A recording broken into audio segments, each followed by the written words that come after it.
हरे कृष्णा। तो आज का टॉपिक शुरू करने से पहले हम धर्म और अधर्म को जानने का प्रयास करेंगे। हम सभी ने कभी ना कभी अपनी लाइफ में किसी ना किसी से ये सुन रखा है कि हमें धर्म के मार्ग पर चलना चाहिए, हमें अधर्म नहीं करना चाहिए। धर्मो रक्षति रक्षितः, जो धर्म की रक्षा करता है धर्म उसकी रक्षा करता है। हमें अधर्मी का संग नहीं करना चाहिए। तो आखिर क्या है ये धर्म अधर्म और कैसे समझ आएगा कि धर्म क्या है अधर्म क्या है, इसे जानने का प्रयास करते हैं। कठोपनिषद के एक श्लोक में वर्णन मिलता है कि प्रत्येक व्यक्ति शरीर रूपी रथ पर बैठा हुआ है। बुद्धि इसकी सारथी है, मन लगाम है और इंद्रियां रथ के घोड़े हैं। इस प्रकार मन तथा इंद्रियों की संगति से शरीर रूपी रथ पर बैठा हुआ यात्री जो कि जीवात्मा है, वो सुख और दुख भोगता है। अब इस श्लोक में रथ की एनालॉजी के माध्यम से मन यानी कि माइंड और बुद्धि यानी कि इंटेलिजेंस, इन दोनों के कार्यों को बहुत ही आसानी से समझाया गया है।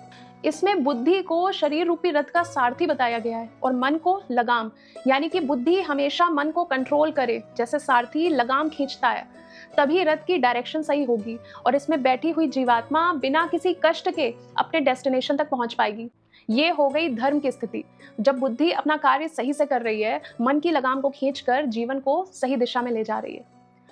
अब अगर बुद्धि अपना कार्य ठीक से नहीं कर पाई तो मन हावी हो गया और मन बुद्धि को अपने अनुसार चलाने लग गया तो ये हो जाती है अधर्म की स्थिति। आइडियली मन को बुद्धि के कंट्रोल में होना चाहिए, लेकिन अधर्म की स्थिति में मन बुद्धि को कंट्रोल कर रहा होता है और सेंसेस के घोड़े इधर उधर भाग रहे होते हैं और जाना कहीं और होता है, पहुंच कहीं और जाते हैं। ऐसी स्थिति में कष्ट किसे होता है? मन को? बुद्धि को? नहीं, कष्ट होता है रथ पर बैठी उस जीवात्मा को, जो अपने डेस्टिनेशन तक नहीं पहुंच पाती बल्कि इधर उधर ठोकरे खाते हुए कष्ट भोगती है। ये होती है अधर्म की स्थिति, जब बुद्धि सही और गलत के बीच अंतर नहीं कर पाती, अपना कार्य भूल जाती है और मन के अनुसार चलने लगती है, तब अधर्म की शुरुआत होती है। और हम देखते हैं कि इस संसार में जितने भी अपराध हो रहे हैं, चाहे वो छोटे से छोटा हो या बड़े से बड़ा हो, सबके पीछे का मूल कारण यही अधर्म है। जब लोग काम क्रोध लोभ मोह मद मात्सर्य, जो कि मन के विकार हैं, इनके बहकावे में आकर अपनी बुद्धि को भी उसी वे में यूटिलाइज करने लग जाते हैं, तभी सारे अपराधों का जन्म होता है। धर्म समाज को उन्नति की ओर लेकर जाता है, उस व्यक्ति को उन्नति की ओर लेकर जाता है जो धर्म का आचरण करता है। वहीं दूसरी ओर अधर्म ना सिर्फ उस व्यक्ति को बल्कि पूरे समाज को अवनति की ओर ढकेल देता है। एक्चुअल में अधर्म बहुत शॉर्ट साइटेड होता है। एक अधर्मी व्यक्ति सिर्फ अपना तुरंत का फायदा देखता है और वो अपने निजी लाभ के लिए दूसरों को नुकसान पहुंचाने में किसी भी हद तक गिर सकता है। कभी कभी ऐसा देखा जाता है कि एक व्यक्ति जो कि धर्म के रास्ते पर चलने वाला होता है, उससे भी अधर्म हो जाता है। तो ऐसी स्थिति में क्या हमें उसे अधार्मिक मान लेना चाहिए और उसका तिरस्कार कर देना चाहिए? नहीं। एक्चुअल में एक धार्मिक व्यक्ति की पहचान ये है कि अगर उससे गलती से किसी कारणवश, किसी दुर्बलता के कारण या किसी मजबूरी में अधर्म भी हो जाता है ना, तो वो उसका प्रायश्चित करता है, पश्चाताप करता है। एक रिग्रेट की फीलिंग होती है उसके अंदर कि मैंने ऐसा घृणित कार्य किया है। महाराज युधिष्ठिर इसका उत्तम उदाहरण है। जब द्यूत क्रीड़ा के बाद पांडवों को वनवास हुआ था, तो महाराज युधिष्ठिर ने बहुत विलाप किया था, पश्चाताप किया था कि उनकी वजह से उनके भाइयों को, उनकी पत्नी को इतना कष्ट सहना पड़ रहा है। दूसरी ओर दुर्योधन को हम सभी जानते हैं। कलयुग पर्सोनिफाइड हिमसेल्फ एज दुर्योधन। अपराधों की, अधर्मों की लंबी लिस्ट है उनकी, लेकिन पूरी महाभारत में एक स्थान पर भी ऐसा वर्णन नहीं मिलता है जहां अपने किए गए अधर्मों के लिए दुर्योधन ने प्रायश्चित किया हो। दुर्योधन अधर्मी थे, ये हर कोई जानता है। तो आइए आज महाभारत से धर्म और अधर्म के पॉइंट ऑफ व्यू से हम कर्ण के कैरेक्टर को जानने का प्रयास करते हैं। रंगमंडप प्रतियोगिता में जब दुर्योधन कर्ण को अंग देश का राजा बना देते हैं, तभी से दुर्योधन और कर्ण की दोस्ती स्टार्ट होती है, ऐसा जनरली लोग मानते हैं। लेकिन महाभारत में यह वर्णन मिलता है कि कर्ण और दुर्योधन की दोस्ती बचपन से ही थी, जब वे गुरुकुल में साथ शिक्षा लिया करते थे। इसके बारे में मैंने बहुत डिटेल में अपने पिछले वीडियो में बताया है और वीडियो का लिंक डिस्क्रिप्शन में है, आप जाकर देख सकते हैं। कर्ण का दुर्योधन जैसे अधार्मिक व्यक्ति के साथ दोस्ती करना कहीं ना कहीं कर्ण की संकीर्ण और स्वार्थी मानसिकता प्रदर्शित करता है, क्योंकि उसने मुझे कुछ दिया है इसलिए मैं उसका साथ दूंगा। मुझे इससे फर्क नहीं पड़ता कि वह व्यक्ति कितना अधार्मिक है या समाज के लिए कितना बड़ा खतरा है, मैं उसका साथ दूंगा क्योंकि वो मेरे साथ अच्छा है। जरा सोच कर देखिए कि ये किस प्रकार की मानसिकता है। सपोज कोई टेररिस्ट आपका दोस्त हो, जो कि दुनिया में आतंक फैला रहा हो, मासूम लोगों की जान ले रहा हो, लोग दुखी हो, परेशान हो उससे, लेकिन आप उस टेररिस्ट का साथ दे रहे हो क्योंकि वो आपका दोस्त है, आपके साथ अच्छा है, वेल बिहेव्ड है, तो आप उसका साथ दे रहे हो। ये किस तरह की मानसिकता है? क्या इसमें सेल्फिशनेस नहीं है कि आप सिर्फ अपने बारे में सोच रहे हो? दुनिया के साथ क्या हो रहा है, क्या नहीं हो रहा है, कोई फर्क नहीं पड़ रहा है आपको? एक धार्मिक व्यक्ति दोस्ती बहुत सोच समझ के करता है, क्योंकि संगति का प्रभाव हमारे चरित्र पर पड़ता है। दुर्योधन से कर्ण ने दोस्ती की सो की, या कहीं भी कभी भी उन्होंने दुर्योधन को ये सलाह दी है कि वो अधर्म ना करे या पांडवों से ईर्ष्या ना करे, षड्यंत्र ना करे? नहीं, महाभारत में कहीं भी ऐसा वर्णन नहीं मिलता है जहां कर्ण ने दुर्योधन को अच्छी सलाह दी हो। बल्कि महाभारत में इसका विपरीत देखते हैं हम, कि दुर्योधन जो अधार्मिक कृत्य करता रहा, कर्ण उसका साथ देते रहे। महाभारत में एक स्थान पर वर्णन मिलता है कि शकुनी और कर्ण दुर्योधन को सलाह देते हैं कि पांडव द्वैत वन में रह रहे हैं, चलो चलकर उनको अपने वैभव का प्रदर्शन करते हैं। कर्ण आगे कहते हैं कि अपने शत्रुओं को ऐसी दीनहीन हालत में देखना, इससे बढ़कर कोई सुख और क्या हो सकता है। फिर आगे के प्रकरण में हम देखते हैं कि दुर्योधन फिर भी सोचते हैं कि उनके पिता उन्हें द्वैत वन जाने से मना करेंगे, लेकिन कर्ण उन्हें आइडिया देते हैं कि अपने पिता धृतराष्ट्र को क्या समझाना है। भाई वाह! अगर दोस्ती की बात की जाए तो हम देखते हैं कि महाभारत के युद्ध से पहले उद्योग पर्व में कर्ण ने एक ऐसा क्रिटिकल डिसीजन लिया जो एक्चुअली उनके दोस्त दुर्योधन के अगेंस्ट में था। सीन ये हुआ था कि महाभारत के युद्ध से पहले भीष्म पितामह कौरव पक्ष की सेना के जितने भी महान योद्धा थे, उनकी शक्तियों का आकलन कर रहे थे, और इसमें उन्होंने कर्ण को कम आंका था। रीजन बीइंग कि कर्ण अपना कवच कुंडल इंद्र के साथ एक्सचेंज कर चुके थे शक्ति वेपन के लिए, और उनको एक ब्राह्मण से श्राप भी मिला हुआ था कि जब वो असहाय स्थिति में होंगे तब उनका वध होगा। तो इन सब बातों को ध्यान में रखते हुए भीष्म पितामह ने कर्ण को कम आंका था। तो इस बात से तिलमिलाकर कर्ण ने पहले तो भीष्म पितामह का अपमान किया, और उसके बाद उन्होंने ये प्रतिज्ञा ली कि वे युद्ध भूमि में तब तक नहीं आएंगे जब तक भीष्म वहां रहेंगे, क्योंकि अगर उन्हें विजय प्राप्त हुई तो उसका श्रेय भीष्म को मिलेगा। पितामह भीष्म एक शक्तिशाली और महान योद्धा थे, और उन्हें इच्छा मृत्यु का वरदान भी प्राप्त था, यानी उनकी मृत्यु तब तक नहीं हो सकती जब तक वे स्वयं ना चाहें। तो सोचिए, ऐसी स्थिति में अगर वे महाभारत के युद्ध में लंबे समय तक एंड तक टिके रहते तो कर्ण को तो युद्ध में पार्टिसिपेट करने का मौका ही नहीं मिलता, और ऐसी स्थिति में कौरव सेना का कितना बड़ा नुकसान होता, दुर्योधन का कितना बड़ा नुकसान होता। सोचिए, महाभारत का इतना बड़ा युद्ध होने वाला है, दुर्योधन की जान सूखी पड़ी है, बचेंगे नहीं बचेंगे, क्या होगा कुछ नहीं पता। वो घबराया हुआ घूम रहा है, लोगों से रिक्वेस्ट कर रहा है कि मेरी तरफ से युद्ध लड़ो। ऐसी स्थिति में जब दुर्योधन को कुछ योद्धाओं की जरूरत है जो बहुत शक्तिशाली हो, तब उसका मित्र कर्ण ये निर्णय ले लेता है कि वो युद्ध के मैदान में नहीं आएगा जब तक भीष्म पितामह रहेंगे युद्ध के मैदान में, क्योंकि वो भीष्म को अपनी जीत का क्रेडिट नहीं देना चाहता। सोचिए, ये कैसी दोस्ती है? आपके दोस्त को आपके शौर्य की जरूरत है, आपकी सहायता की जरूरत है, और आप ऐसी स्थिति में आप सिर्फ क्रेडिट के बारे में सोच रहे हो। सोचिए, कर्ण ने इतना बड़ा निर्णय आउट ऑफ इमोशंस ले लिया, बिना दुर्योधन से कंसल्ट किए कि उनकी क्या राय है इस पर। चलो मित्रता को जाने देते हैं, राजा भी अपने मंत्रियों से सलाह लेते हैं कोई भी बड़ा निर्णय लेने से पहले।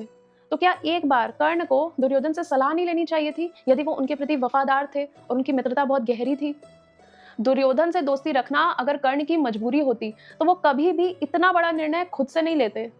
इससे ये क्लियर होता है कि दुर्योधन से दोस्ती रखना कर्ण की मजबूरी नहीं बल्कि उनकी चॉइस थी। कर्ण और दुर्योधन की दोस्ती को अगर हम थोड़ा और क्लोज जाकर देखेंगे तो हमें पता चलेगा कि वाकई में ये दोस्ती नहीं थी, ये व्यापार था। रंग मंडप में जब कर्ण को दुर्योधन अंग देश का राजा बना देते हैं, तब कर्ण दुर्योधन से पूछते हैं कि आपने मुझे राज्य दिया है, मैं आपको इसके बदले में क्या दूं? तब दुर्योधन कर्ण से कहते हैं कि मुझे आपकी आजीवन मित्रता चाहिए, और कर्ण कहते हैं तथास्तु। तो अब यहाँ गौर करने वाली बात यह है कि क्या राज्य के सुख से कर्ण इतने प्रभावित हो गए कि वे इस बात को भी नहीं समझ पाए कि दुर्योधन उनसे मित्रता क्यों करना चाहते हैं? भाई, दुर्योधन के दुश्मन भी पांडव, कर्ण के दुश्मन भी पांडव, तो दुश्मन के दुश्मन दोस्त हो गए। डील। कौरवों की साइड से पांडवों के अगेंस्ट जितने भी षड्यंत्र हुए, उनमें कर्ण का क्या रोल था, आइए जानते हैं। वारणावत में पांचों पांडवों को उनकी माता कुंती के साथ महल में जिंदा जला देने की दुर्योधन की योजना में कर्ण भी शामिल थे। महाभारत के आदि पर्व में वैशंपायन मुनि राजा जन्मेजय को बता रहे हैं कि किस प्रकार दुर्योधन ने दुशासन और कर्ण के साथ मिलकर एक योजना बनाई और अपने पिता धृतराष्ट्र की आज्ञा लेकर पांडवों को और उनकी माता कुंती को मोम के बने महल में जलाने के लिए उन्हें वारणावत भेज दिया। हालांकि बाद में विदुर की बुद्धिमत्ता से पांडव और माता कुंती की रक्षा हुई। किसी को जिंदा जला देने के उद्देश्य से उसके घर में आग लगा देना, क्या ये कोई धार्मिक कार्य है? ये घनघोर अधार्मिक कार्य है, बल्कि ये कार्य करने वाला आतताई कहलाता है। ऐसे आतताई को कठोर दंड दिया जाता है, और उसकी जो सहायता करने वाले होते हैं वे भी उसी दंड के भागी होते हैं। पांडव जब सब कुछ हार कर वनवास को चले गए थे, तब भी दुर्योधन हस्तिनापुर में उनको मारने की योजना बना रहा था और संयोगवश उन योजनाओं को बनाने में कर्ण भी शामिल थे। महाभारत के वन पर्व में कर्ण दुर्योधन को सलाह देते हैं कि उन्हें तुरंत वनवासी पांडवों पर आक्रमण कर देना चाहिए, क्योंकि पांडव जब तक वन में हैं, दुख भोग रहे हैं, अपने सगे संबंधियों से दूर हैं, दीनहीन स्थिति में हैं, उन्हें जीतना आसान होगा। अब आप खुद सोचिए कि क्या ये धर्म है? पांडवों से उनका सब कुछ छीना जा चुका है, उनका मान सम्मान, उनका राज्य, उनका सुख चैन, सब कुछ। फिर भी वन में भी उन्हें शांति से नहीं रहने दिया जा रहा है, वहां भी उनकी हत्या करने की प्लानिंग हो रही है। अब सोचने वाली बात यह है कि इतने अधार्मिक कार्यों के पीछे भला कर्ण की क्या मजबूरी रही होगी? उन्हें राज्य मिल चुका था, अंग देश के राजा थे वो, हस्तिनापुर में कौरवों की सभा में सम्माननीय स्थान था उनका। तो भला ऐसी क्या मजबूरी रही होगी उनकी कि वो पांडवों के खिलाफ षड्यंत्र में शामिल रहते थे? ईर्ष्या और द्वेष के अलावा कोई और कारण तो हो ही नहीं सकता इसके पीछे। अब अगर धर्म की दृष्टि से देखा जाए तो कर्ण अंग देश के राजा थे। उन्हें आइडियली अपने देश में रहकर अपने देश की प्रजा के हित में कार्य करने चाहिए थे, ना कि हस्तिनापुर में रहकर ऐसे षड्यंत्रों में भाग लेना चाहिए था। पूरी महाभारत में कहीं भी ये उल्लेख नहीं मिलता है कि कर्ण ने अंग देश के वासियों के लिए कुछ किया हो। महाभारत में एक स्थान पर विदुर महाराज धृतराष्ट्र को समझा रहे हैं कि दुर्योधन, शकुनी और कर्ण की मत सुना करो, क्योंकि ये दुराचारी लोग हैं, इनकी बुद्धि भ्रष्ट हो चुकी है और ये मूर्ख नंबर 1 है। महाभारत के कर्ण पर्व में महाराज धृतराष्ट्र संजय से कहते हैं कि कर्ण का आश्रय लेकर उनके पुत्र दुर्योधन ने भरी कुरु सभा में द्रौपदी के वस्त्र हरण की चेष्टा की थी। द्रौपदी के वस्त्र हरण की चेष्टा करना मतलब ये तो हाइट्स ऑफ अधर्मा हो गया है, इससे बुरा तो कुछ हो ही नहीं सकता। और जैसा कि महाराज धृतराष्ट्र कह रहे हैं, कर्ण इसमें एक्टिवली पार्टिसिपेट कर रहे थे। खैर, द्रौपदी वस्त्र हरण पर चर्चा हम अगले किसी वीडियो में करेंगे, लेकिन इतने सारे डिस्क्रिप्शन सुनने के बाद ये तो क्लियर हो गया है कि पांडवों के खिलाफ जितने भी षड्यंत्र हुए हैं कौरवों की साइड से, कर्ण उसमें एक्टिवली पार्टिसिपेट करते थे। महाभारत के युद्ध के 13वें दिन अर्जुन के पुत्र अभिमन्यु का वध युद्ध के नियम तोड़कर किया गया था और उन नियम तोड़ने वालों में कर्ण भी शामिल थे। महाभारत के युद्ध से पहले युद्ध के कुछ नियम बनाए गए थे और ये नियम दोनों पक्षों की सहमति से बनाए गए थे ताकि युद्ध धार्मिक तरीके से लड़ा जाए। युद्ध के इन नियमों का वर्णन मिलता है महाभारत के भीष्म पर्व में। तो आइए युद्ध के नियमों पर एक नजर डालते हैं। सूर्यास्त के बाद युद्ध नहीं लड़ा जाएगा। दोनों पक्ष आपस की शत्रुता का प्रदर्शन रात के समय नहीं करेंगे। जो वाणी से युद्ध कर रहा हो उसके साथ वाणी से ही युद्ध किया जाएगा। जो सेना से बाहर चले गए हो उनके साथ युद्ध ना किया जाए। रथी को रथी से युद्ध करना है, हाथी सवार के साथ हाथी सवार ही युद्ध करेगा, घुड़सवार घुड़सवार के साथ और पैदल सैनिक के साथ ही युद्ध करे। जिसमें जितनी योग्यता, इच्छा, उत्साह या बल हो वो विपक्षी को बताकर उसे सावधान करके ही उस पर प्रहार करे। जो विश्वास करके असावधान हो रहा हो या युद्ध से घबराया हुआ हो उस पर प्रहार ना करे। जो पहले से ही किसी के साथ युद्ध कर रहा हो या शरण में आया हो या पीठ दिखाकर भाग रहा हो या जिसके अस्त्र शस्त्र और कवच कट गए हो, ऐसे मनुष्य को कदापि ना मारा जाए। जो घोड़े की सेवा के लिए नियुक्त किए गए हैं, बोझ ढोने वाले हैं, अस्त्र शस्त्र को पहुंचाने वाले हैं या वाद्य यंत्र जैसे शंख वगैरह बजाने वाले हैं, उन पर किसी भी प्रकार से प्रहार ना किया जाए। महाभारत के युद्ध के 13वें दिन अर्जुन के पुत्र अभिमन्यु का अधार्मिक तरीके से वध किया गया था जब वे निहत्थे थे और इसमें 6 महारथी शामिल थे जिनमें से एक अंगराज कर्ण भी थे। कर्ण के वध से ठीक पहले भगवान श्री कृष्ण ने कर्ण को उनके सारे अधार्मिक कृत्यों का स्मरण कराया था और कर्ण का वध ठीक उसी प्रकार से किया गया जिस प्रकार उनको श्राप मिला था, एक ब्राह्मण से और दूसरा अपने गुरु परशुराम से। महाभारत के आदि पर्व में इस श्राप का वर्णन मिलता है। एक ब्राह्मण ने कर्ण को श्राप दिया था कि जिस प्रकार कर्ण ने उसके असहाय बछड़े को मार दिया है, ठीक उसी प्रकार जब कर्ण असहाय स्थिति में होंगे तभी उनका वध होगा। कर्ण को दूसरा श्राप भगवान परशुराम से मिला था कि जिस प्रकार छल से भगवान परशुराम से कर्ण ने विद्या का ज्ञान लिया है, अस्त्र शस्त्रों का ज्ञान लिया है, ये विद्या वह तब भूल जाएगा जब वह विकट परिस्थिति में होगा और उसे इस विद्या की सबसे ज्यादा जरूरत होगी। एक श्राप का वर्णन कर्ण पर्व में भी मिलता है जिसमें कर्ण महाराज शल्य को बता रहे हैं, जो कि उनके रथ के सारथी बने हुए हैं, कि उन्हें परशुराम जी से श्राप प्राप्त है कि उनके रथ का पहिया भूमि में तब धंसेगा जब वे शत्रु पक्ष से भयभीत हो जाएंगे।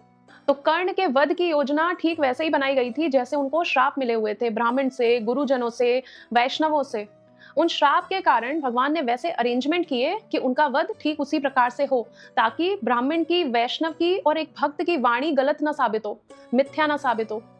इसमें ऐसा कुछ भी नहीं है कि अर्जुन कर्ण का वध कर नहीं सकते थे, उनको छल से मारा, या फिर भगवान श्री कृष्ण जो कि स्वयं सृष्टि करता है, सबके पालन करता है, सर्वशक्तिमान है, सर्वव्यापी है, वो कर्ण को नहीं मार सकते हैं। That means Karna was more powerful than lord Krishna. That's absolutely wrong. ऐसा बिल्कुल भी नहीं है। कर्ण के वध की योजना उस प्रकार से बनाई गई जैसा उनकी नियति में था। महाभारत की शुरुआत में ही श्रील व्यास देव जी धर्म और अधर्म के वृक्षों की एनोलॉजी देते हैं। वे दुर्योधन को अधर्म के वृक्ष से कंपेयर करते हैं, जिसकी जड़ है महाराज धृतराष्ट्र, जिसका तना है अंगराज कर्ण, जिसकी शाखाएं हैं शकुनी और जिसके फल हैं दुशासन।